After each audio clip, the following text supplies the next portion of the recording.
Assalamualaikum warahmatullahi wabarakatuh. Halo sahabat pembelajar, salam Rumah Belajar. Saya Ahmad Khairul Anam, guru PPKN di SMA Negeri 7 Berau. Pada kesempatan kali ini, saya akan menyampaikan materi mata pelajaran PPKN kelas 11 dengan judul materi Sistem dan Dinamika Demokrasi Pancasila. Selamat menyaksikan.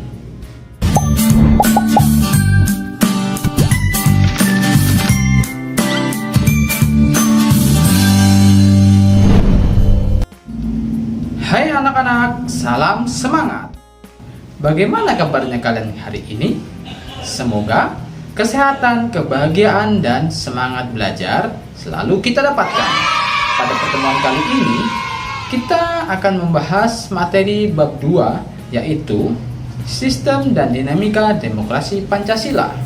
Adapun tujuan pembelajaran yang ingin dicapai dalam pembelajaran kita kali ini adalah diharapkan siswa mampu menceritakan kembali makna demokrasi, lalu mampu menguraikan klasifikasi demokrasi.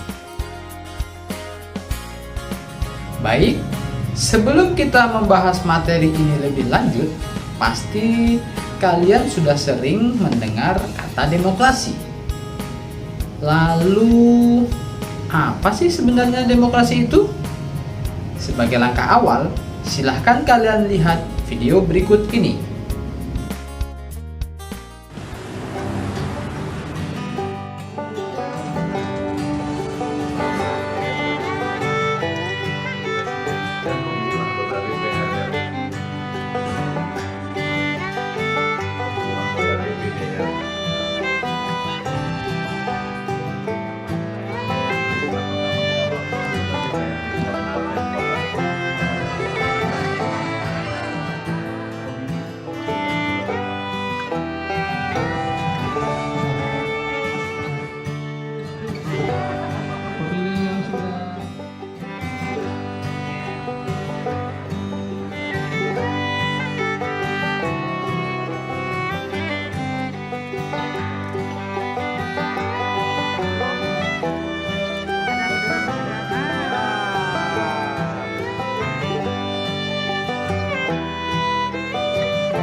Kemudian ambil surat suara, masuk ke kotak suara.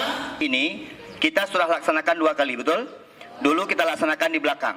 Ke depan. Sederalun, 600-an siswa SMA Negeri 2 Losmawe mengikuti proses pemilihan calon ketua dan sekretaris OSIS. Menariknya, proses pemilihan dilangsungkan layaknya proses pemilihan presiden dan wakil presiden. Kegiatan dimulai dengan penyampaian visi misi dua pasangan calon. Selanjutnya, para siswa mendatangi petugas untuk mengambil surat suara, lalu mencoblos di bilik suara, dan dilanjutkan memasukkan ke kotak suara yang telah tersedia.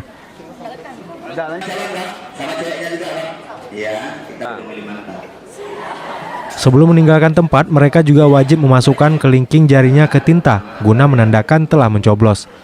Sementara proses perhitungan langsung dilakukan pada kesempatan itu juga dengan menetapkan pasangan pemenang. Untuk kegiatan ini, pihak sekolah mengaku bekerja sama dengan Komisi Independen Pemilihan Losmawe sekaligus sebagai pembelajaran bagi calon pemilih muda.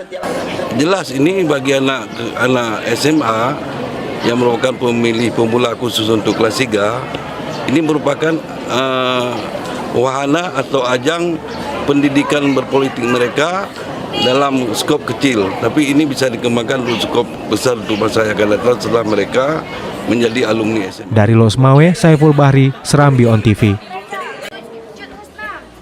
Setelah menyimak tayangan tadi, apa yang dapat kalian tangkap dari video tersebut? Ya, video tadi adalah merupakan perwujudan pelaksanaan demokrasi dalam kehidupan sehari-hari. Perlu kita ketahui bersama bahwa perwujudan dari sikap demokrasi banyak bentuknya. Misalnya, perilaku demokrasi di lingkungan keluarga, musyawarah yang dilakukan ketika kalian menentukan ingin memasuki sekolah yang mana merupakan bentuk penerapan demokrasi di lingkungan keluarga. Demikian pula halnya di sekolah. Apabila guru dalam proses pembelajaran senantiasa memberi kesempatan kepada kalian untuk bertanya, berdiskusi, dan mengemukakan pendapat, maka sesungguhnya telah berkembang sikap demokratis di sekolah. Nah, dalam skala yang besar, penerapan demokrasi di sebuah negara misalnya memerlukan peran aktif dari berbagai pihak. Selain itu, sebuah negara dikatakan telah menerapkan demokrasi apabila negara mampu memberikan kebebasan berpendapat kepada warga negaranya. Berikutnya, kita akan masuk pada sejarah demokrasi. Kata demokrasi berasal dari dua kata dalam bahasa Yunani, yaitu demos, yang berarti rakyat, dan kratos, atau kratein, yang berarti memerintah. Sehingga, demokrasi dapat diartikan sebagai pemerintahan rakyat. Kata ini kemudian diserap menjadi salah satu kosakata dalam bahasa Inggris, yaitu demokrasi. Konsep demokrasi lahir dari Yunani kuno yang dipraktikkan dalam hidup bernegara. Demokrasi yang dipraktikkan pada waktu itu adalah demokrasi langsung, artinya hak rakyat untuk membuat keputusan-keputusan politik dijalankan secara langsung oleh seluruh rakyat atau warga negara. Demokrasi menurut para ahli. Abraham Lincoln menjelaskan bahwa demokrasi adalah sebuah pemerintahan yang berasal dari rakyat, oleh rakyat, dan untuk rakyat. Aristoteles, sebuah kebebasan setiap warga negara. Kebebasan tersebut digunakan untuk saling berbagi kekuasaan. Menurut Aristoteles, demokrasi adalah suatu kebebasan. Prinsip demokrasi adalah kebebasan.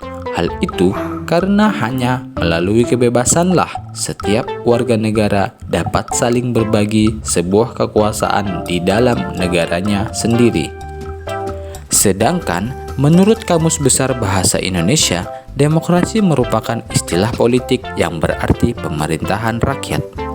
Hal tersebut dapat diartikan bahwa dalam sebuah negara demokrasi, kekuasaan tertinggi berada di tangan rakyat dan dijalankan langsung oleh rakyat atau wakil-wakilnya yang mereka pilih di bawah sistem pemilihan bebas.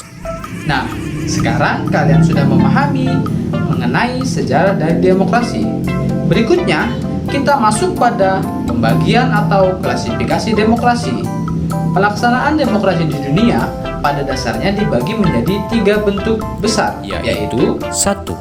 Berdasarkan titik berat perhatiannya, Demokrasi dapat dibedakan ke dalam 3 bentuk, diantaranya demokrasi formal, demokrasi material, dan demokrasi gabungan.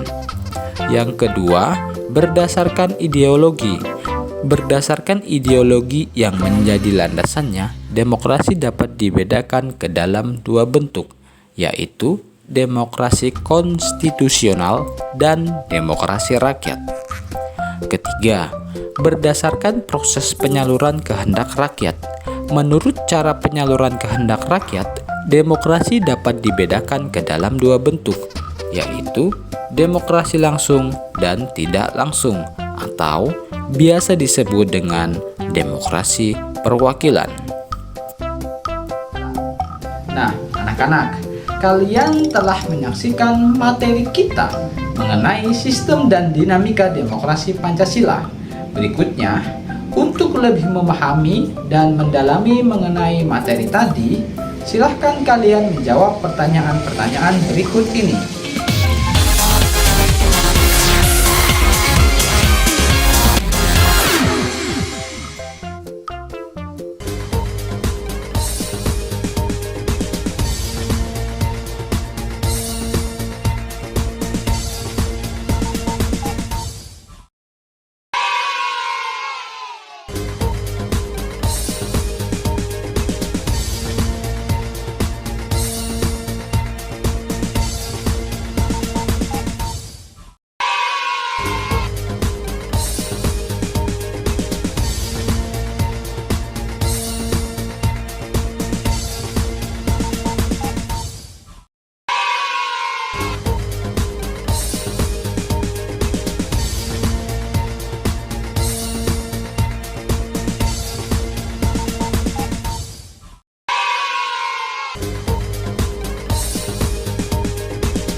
Bagaimana?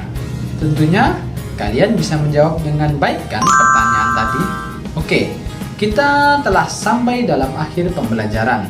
Dalam pembelajaran kali ini dapat kita simpulkan bahwa demokrasi berasal dari bahasa Yunani, di mana dalam penerapannya memberikan peran yang besar kepada rakyat dalam perumusan kebijakan yang akan dikeluarkan. Demokrasi diklasifikasikan menjadi 3 bagian. Yang pertama, yaitu berdasarkan titik berat perhatiannya, berdasarkan ideologi, dan berdasarkan proses penyaluran kehendak rakyat. Demikianlah pembelajaran kita kali ini. Semoga apa yang telah kita lakukan mendapatkan nilai manfaat yang baik. Wassalamualaikum warahmatullahi wabarakatuh.